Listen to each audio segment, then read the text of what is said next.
حکیم لقمان رحمۃ اللہ علیہ فرماتے ہیں، انسان مقصد سے عظیم بنتے ہیں۔ جس قدر عظیم مقصد ہو، اس کے حصول کی لگن بھی ہو تو اس کی عظمت ملتی ہے۔ کسی کے پاس اگر رہنا چاہتے ہو تو تھوڑا اس سے دور رہو۔ جتنا اپنے چاہنے والوں کے قریب رہو گے، تمہاری قدر کم ہوتی جائے گی۔ قانون اور قاعدے کا لحاظ رکھو، دوسروں کو بلا وجہ تنقید کا نشانہ کیوں کر بنا سکتے ہو؟ جب آپ خود توڑ رہے ہیں، اپنے کردار سے برائیوں ہی کو نکال کر پھینک دینا وقت کی اہم ضرورتوں میں سے ایک ضرورت ہے۔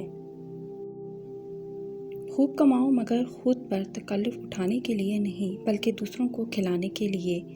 اپنے کھانے میں یتیم کو ساتھ ملا لینے میں بہت برکت ہے، جس سے روزی میں بے تحاشا اضافہ ہوتا ہے۔ جس کی روح بے تاب رہتی ہے، وہ سچے دلوں کو اپنی طرف کھینچتی ہے۔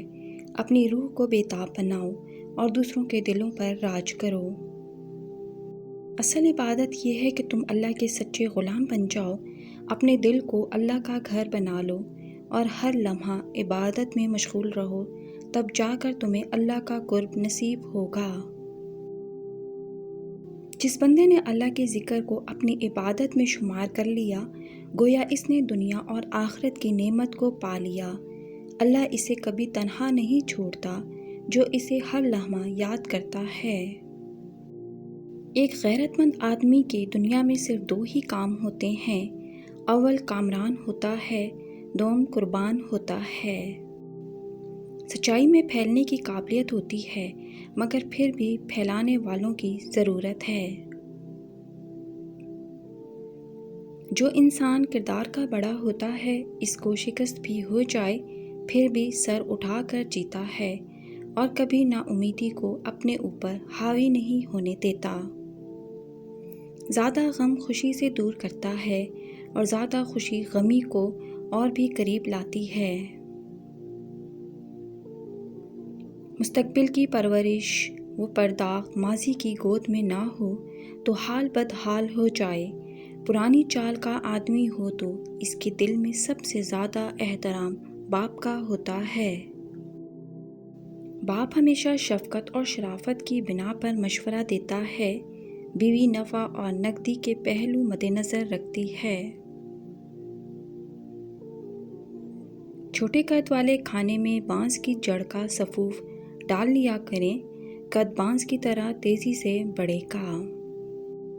اچھے انسان کی ایک بڑی نشانی یہ ہے کہ وہ اپنے بچوں کو سب سے پہلے سچ بولنے کی نصیحت کرے گا اور دوسروں کے بچوں کو بھی یہی نصیحت دے گا۔ زندگی اپنا چولہا افراد میں بدلتی ہے، جماعت میں نہیں۔ تنگ حال ہونا اور اس کا اظہار نہ ہونے دینا اتنا ہی مشکل ہے جتنا اقتدار کو پہنچنا۔ گھوڑا صرف اس وقت بزدل اور ڈرپوک ہوتا ہے جب اس کا سوار بھی بزدل ہو جائے۔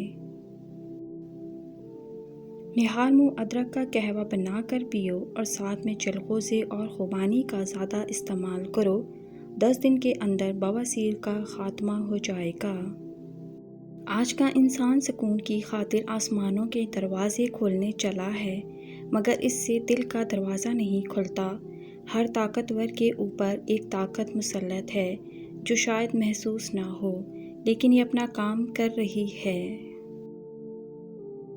جب تک انسان مستقبل کے آنے والی مصیبتوں کی منصوبہ بندی کرتا رہے گا، ہمیشہ جوان رہے گا اور کامیاب رہے گا، کوئی مصیبت اس کا کچھ نہیں بگاڑ سکتی۔ کامرانی وہ کامرانی سود و ضیاع کی کاوش میں نہیں ہے، بلکہ سود و ضیاع سے آسودہ حال رہنے میں پوشیدہ ہے۔ انسان اپنی تمام باتوں میں حالات کی مخلوق اور گرد و پیش کے مواصرات کا نتیجہ ہوتا ہے۔ انسان کی دماغی ترقی کی راہ میں سب سے بڑی روک اس کے تقلیدی عقائد ہیں۔ چراغ جہاں کہیں رکھا جائے گا اجالا ہو جائے گا، اور پھولوں کا گلدستہ طاق کی جگہ کوڑے کرکٹ کی ٹوکری میں ہی کیوں نہ ڈال دو، لیکن اس کی خوشبو ضرور پھیلے گی۔ دولت جب بڑھتی ہے تو انسان کی ذمہ داریوں میں بھی اضافہ ہو جاتا ہے۔ جوانی میں بڑھاپے کو دعوت دینے والے کبھی بھی جنت کے مستحق نہیں ہو سکتے۔ غریب کا امیر کے خلاف کوئی بھی عمل کرنا آگ میں تیل ڈالنے کے مترادف ہوتا ہے۔ جس گھر میں خوش مزاج عورت رہتی ہے وہاں غربت اور غمی دروازہ نہیں کھٹکھٹاتے۔ کسی بات کے ماوراء عقل ہونے سے یہ لازم نہیں آتا کہ خلاف عقل بھی ہو۔ جب عزت اور ذلت اللہ کریم ہی کی طرف سے ہے، زندگی اور موت بھی اللہ کی طرف سے ہے، رنج اور راحت بھی اللہ کی طرف سے ہے، پھر ہمارے لیے تسلیم کے سوا کیا رہ جاتا ہے؟ ایک ہی گھر میں پیدا ہونے والے بچے اور ایک ہی دسترخوان پر پلنے والے ایک جیسا مزاج نہیں رکھتے اور نہ فطرت۔ جہاں غیرت اٹھ جائے وہاں چار دیواری بھی پردہ داری سے معذور ہو جاتی ہے۔ غیر مخلص شخص کی جھوٹی آہ بھی عورت کو دیوانہ بنا دیتی ہے۔ دریائے فکر کی گہرائی میں موتیوں کی چادر بچھی ہوئی ہے، جو اس میں غوطہ لگائے تجارت سے دامن ہوش بھر سکتا ہے۔ دنیا کی نجات دولت کی مساوی تقسیم پر ہرگز نہیں، بلکہ محنت اور قابلیت کے صحیح استعمال پر ہے۔ جوانی اپنے اوپر بڑھاپے کا کوئی بھی حق قبول نہیں کرتی۔ جہاں پھول برستے ہیں وہاں ہاتھ پھیلائے بغیر زینت و ستار ہو جاتے ہیں۔ غصہ عقل، ایمان اور ہمدردی و محبت کو، جو انسان کی کل کائنات شرافت ہے، برباد کر دیتا ہے۔ انسان کا کردار اتنا بلند ہونا چاہیے کہ وہ اگر اس دنیا سے چلا بھی جائے تو لوگ اسے اچھے لفظوں میں یاد کریں، اور اگر زندہ ہو تو اس سے دوبارہ ملنے کی تمنا کریں۔ غریب جب ابھرنا چاہے اسے چاہیے کہ زخم لگانے کے ساتھ ساتھ زخم کھانے کا دل و جگر پیدا کرے۔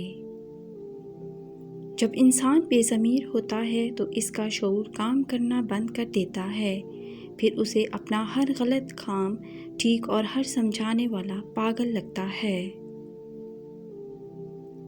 وہ عبادت جو عمل سے عاری کر دے، ان میں دکھاوے اور دنیا فریبی کا عنصر ہوتا ہے۔ بعض اوقات عبادات کی کثرت خدمت خلق سے لاپرواہ کر دیتی ہے، اور کبھی خدمت خلق کا جوش عبادت الہی سے غافل کر دیتا ہے۔ غریب کو تکلیف دینے والا کبھی سکھ چین کی زندگی نہیں گزار سکتا، اس پر اللہ کا عذاب بڑا دردناک ہوتا ہے۔ اگر دولت مند ہونا چاہتے ہو تو قرآن کریم کی 2 آیتیں جن کو اسم اعظم کہا جاتا ہے، آیت الکرسی، کسی کاغذ پر لکھ کر اپنے پرس میں رکھ کر چلا کرو، جلد دولت مند ہو جاؤ گے۔ مصلحت اندیشی بہت اچھی چیز ہے، لیکن مصلحت پرستی تزلزل کی جڑ کی مانند ہے۔ جس اعتقاد پر عمل کا جامہ ٹھیک نہ آئے وہ اعتقاد نہیں، ذہنی طیش یا گمراہی ہوتی ہے۔ مطلوب کے قرب کا احساس طالب کے لیے کتنی بڑی نعمت ہے۔ عشق کے مسافروں سے پوچھو محبوب سے دوری کتنی دردناک ہوتی ہے۔ چھوٹے بالوں والی عورت تلوں کے تیل میں انڈا اور دہی ڈال کر مکس کر کے بالوں میں لگائے، بال لمبے ہو جائیں گے۔ مزید اچھی ویڈیوز کے لیے چینل کو لائک کریں، شیئر کریں، سبسکرائب کریں اور بیل آئیکن کو ضرور دبا دیں۔ شکریہ، اللہ حافظ۔